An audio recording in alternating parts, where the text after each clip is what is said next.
মানবিক অস্ত্রবিরতিতে রাজি হয়েছে আজারবাইজান ও আর্মেনিয়া।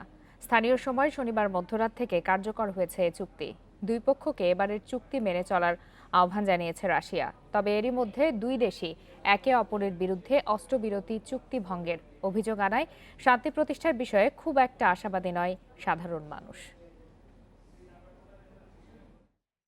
মায়ের সঙ্গে একই কবরে জায়গা হলো ১৬ মাস বয়সী মেয়ের। ৩ বছরের আরেক সন্তানও মৃত্যুর সাথে পাঞ্জা লড়ছে হাসপাতালের বিছানায়। শনিবার রাতভর আর্মেনীয় বাহিনীর ভয়াবহ ক্ষেপণাস্ত্র হামলায় বাবাসহ পুরো পরিবারকে হারিয়েছে সে। আর ১০ মাস বয়সী সন্তানের মরদেহ বুকে জড়িয়ে বিলাপ করছেন তিমুর জলিগভ।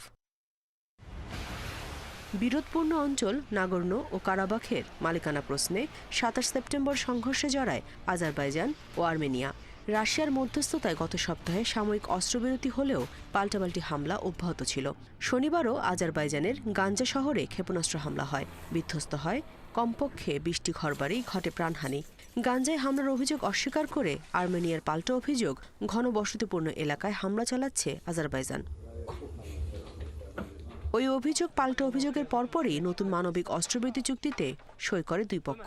তবে চুক্তির পর থেকেই একে অপরের বিরুদ্ধে অস্ত্রবিরতি লঙ্ঘনের অভিযোগ করছে দুই দেশ। তাই নতুন চুক্তি কার্যকর হওয়া বা স্থায়ী শান্তি প্রতিষ্ঠার বিষয়ে খুব বেশি আশ্বস্ত হতে পারছেন না সাধারণ মানুষ। তাদের শঙ্কা, গত সপ্তাহের মতোই নতুন চুক্তির শর্ত যে কোনো সময় ভেস্তে যেতে পারে। Nusrat Serin, independent news.